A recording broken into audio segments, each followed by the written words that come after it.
te sigue, no podés ignorarlo. Es noticia, es debate. Es el tema del día, en Segundos Afuera. Casi que no tiene discusión que el tema del día fue, o el tema de la semana, les diría, la noticia de la semana, fue este fallo de la Corte en los Estados Unidos referido a las acciones de la Argentina, de nuestro país, en el caso YPF. Vamos a charlar con Sebastián Catalano, él es periodista especializado en economía y negocios, fue jefe de redacción de Forbes en Argentina y editor de las revistas Noticias, Newsweek y Neo, bueno, y es editor general de economía para Infobae, o sea que lo leemos cada mañana cuando hacemos la tapa de los diarios. Sebastián, bienvenido al aire de Estación K2 aquí en Necochea. ¿Cómo estás? Gracias por atendernos. ¿Qué tal, chicos? Gracias por el llamado. No, por favor. Acá tratando de entender el mundo, Sebastián, así que cuando nos ocurre esto y nos sentimos como medio perdidos, charlamos con los especialistas como para poder lograr entender los grandes temas, ¿no? que van llegando a las tapas de los diarios y que tratamos de contarle a los oyentes. Mi idea con esta entrevista es que nos lleves a dar una vuelta por el caso YPF, que vayamos hasta donde quieras en la historia como para poder repasar y lograr entender qué es lo que sucedió esta semana, que finalmente es el dictamen de la justicia estadounidense. Bueno, si les parece, hablamos de lo que es justamente la causa esta que tramita en el juzgado del Distrito Sur de Manhattan, ahí en Nueva York, y que tiene a cargo a la jueza Loretta Preska, muy famosa por por supuesto, muy conocida. Bueno, este caso tiene 10 años aproximadamente, está originado con la causa con la expropiación de YPF que decidió Cristina Kirchner cuando era presidenta en el año 2012, una expropiación que se votó en el Congreso por amplia mayoría, que fue presentada con bombos y platillos, un proceso que fue comandado por quien era entonces viceministro de Economía, Axel Kicillof, y hoy, por supuesto, gobernador de la provincia de Buenos Aires. Es un proceso que, más allá de que técnicamente algunos especialistas consideran que fue correcto en términos técnicos, en términos de que Argentina volviera a tener una petrolera de bandera, volviera a recuperar YPF de cara a lo que ya en ese momento se sabía que iba a ser Vaca Muerta, era bastante incipiente, se empezaba a hablar del yacimiento Shale récord a nivel mundial, y eso fue uno de los argumentos por los cuales, más la mala administración que tenía la empresa en ese momento, fueron los argumentos centrales por los que hicieron esta expropiación, y digo, más allá de las discusiones técnicas y de conveniencia o no de la Argentina para hacer este proceso, lo que pasó es que se hizo mal. Okay. Se hizo de una manera indebida, hay mucha discusión al respecto. Tiene que ver con cuestiones técnicas del estatuto de YPF o no. Lo cierto es que Argentina le pagó al socio mayoritario de YPF, que era la española Repsol, sí, unos 5.000 millones de dólares para comprarle el 51% que en ese momento tenía la española, y no le pagó al resto de los accionistas. Bien, te hago una consulta en particular. Voy primero un cachito más atrás en el tiempo, porque en aquel momento también intuyo que la decisión de Carlos Saúl Menem, además de que, digamos, privatizó un montón de otras cuestiones, tenía que ver con el desmanejo del Estado sobre YPF y el no saber, intuyo también en aquel momento, digamos, la producción que podía llegar a tener Vaca Muerta. Cuando por supuesto. Eran épocas de privatización donde la mayoría de las empresas que correspondían al Estado, las de telefonía, las acereras y un montón de otras empresas fueron privatizadas en los 90, como decían ustedes, por el gobierno de Menem. Después, antes, ya con el kirchnerismo en el gobierno, hubo otro proceso previo a la expropiación, que es lo que se llama un proceso de nacionalización, si querés, donde capitales argentinos, la familia Eskenazi puntualmente, ingresó a la compañía con el 25% de las acciones que le compró a Repsol, un proceso también bastante cuestionado, pero bueno, todo esto deriva en esta situación donde, decíamos, Repsol cobró, los otros socios minoritarios no cobraron después de la expropiación, y ese remanente de socios que no cobró, que tenían porcentajes distintos, pero que en total representaban el 49%, un grupo de esas empresas le vendió el derecho a litigar a un bufete de abogados inglés que se llama Burford Capital, que justamente se dedica a eso, a comprar litigios en el mundo para luego estar años y años bancándolos. De hecho, ellos pueden vender parte de estas participaciones en los juicios, apostando a un fallo favorable millonario, como en este caso, que les deje una fortuna inconmensurable. Es como comprar deuda, digo, es como una especie de fondo buitre, pero dentro de la justicia, es una buena comparación. Sí, exactamente. Técnicamente no es un fondo buitre porque no es un fondo de inversión y un holdout, pero sí, el proceso es similar, digamos. Sí, en términos generales es similar. Haceme un doble clic en los Eskenazi. ¿Cómo es que aparecen los Eskenazi dentro de la negociación? Pasan a ser accionistas de YPF, y si hoy son parte del reclamo que está haciendo a través de la justicia estadounidense. Mirá, los Eskenazi entran como elegidos de Néstor Kirchner para este proceso que yo te decía de nacionalización, que es previo a la expropiación, sí, unos años antes, unos 4 años antes. Está muy cuestionado el proceso por el cual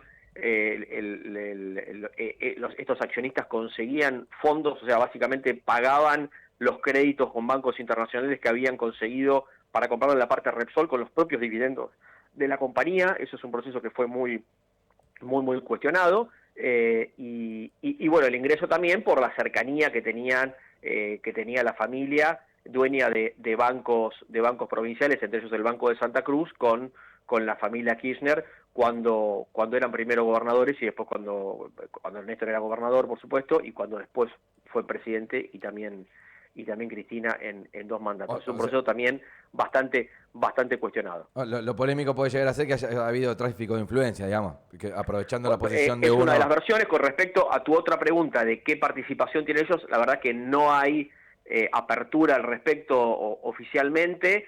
La familia Eskenazi, lo que dicen las empresas Petersen en Argentina es que ellos fueron accionistas de estas empresas que después vendieron los derechos de litigar, que esas empresas fueron a la quiebra en España y que ellos no tienen nada que ver. Oficialmente es eso, y después hay un montón de versiones, lo ven en los medios todo el tiempo, que hablan de una posible tenencia de parte de este reclamo, y no, oficialmente eso no es así, y puntualmente los Eskenazi dicen que esto no es así.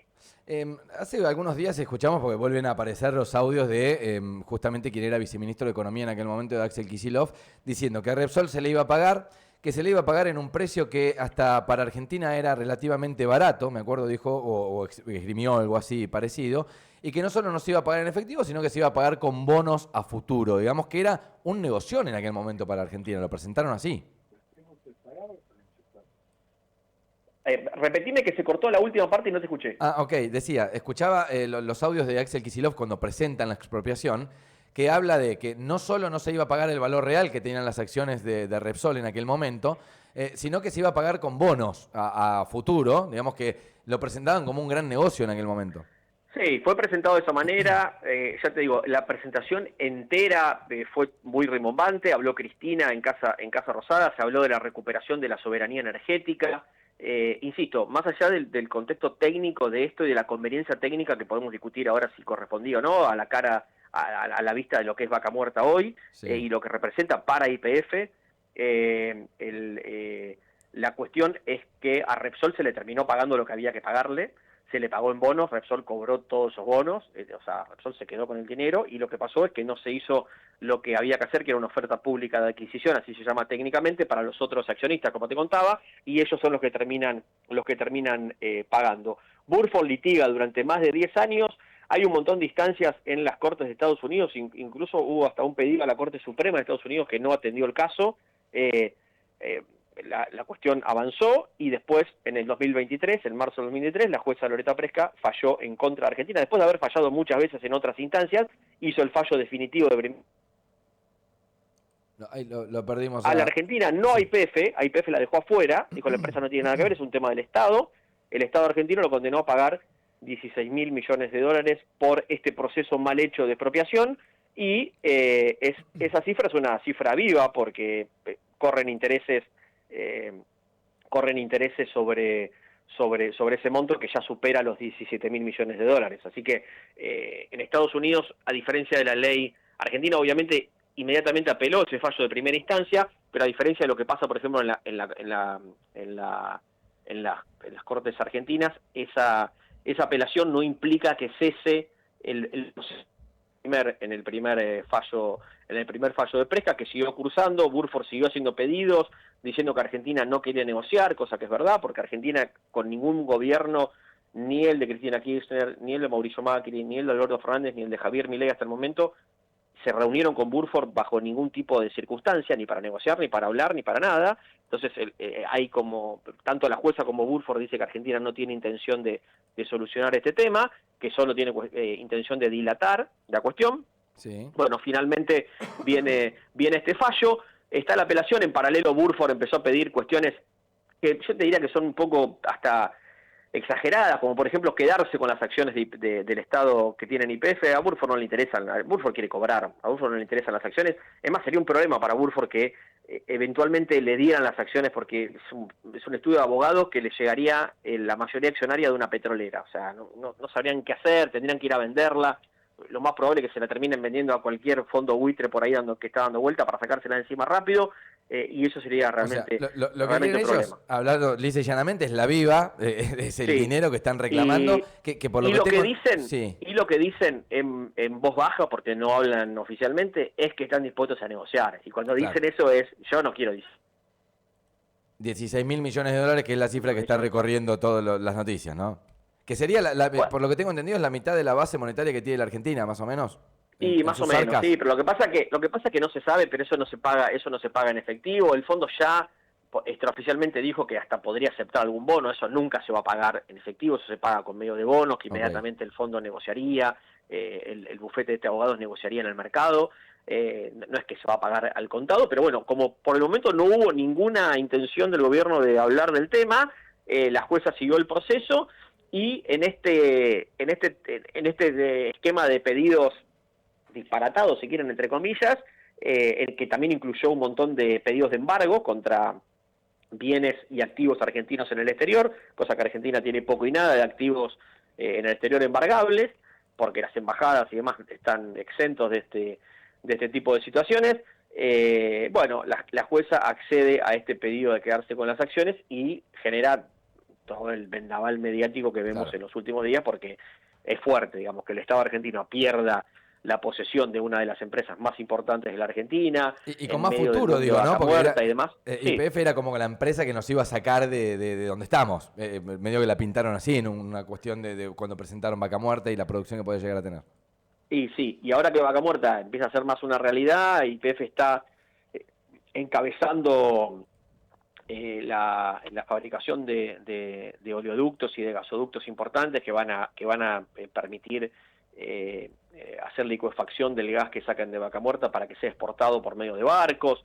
O sea, toda la cuestión del equilibrio de la balanza energética y de la recuperación de los superávit energéticos y demás están atados a Vaca Muerta, y en gran parte están atados a YPF también. Sebastián, muchísimas gracias por esta entrevista, muy claro, tratábamos de entender un poco la cuestión y lo hicimos, así que te lo agradecemos. Bueno, espero que haya servido, les mando un saludo, gracias por la charla. Abrazo grande. Sebastián Catalano, periodista especializado en economía, negocios, jefe de redacción en algún momento de Forbes Argentina, hoy escribiendo y editor general de la columna económica en el diario Infobae, charló con nosotros en esta mañana. El tema, por supuesto, YPF.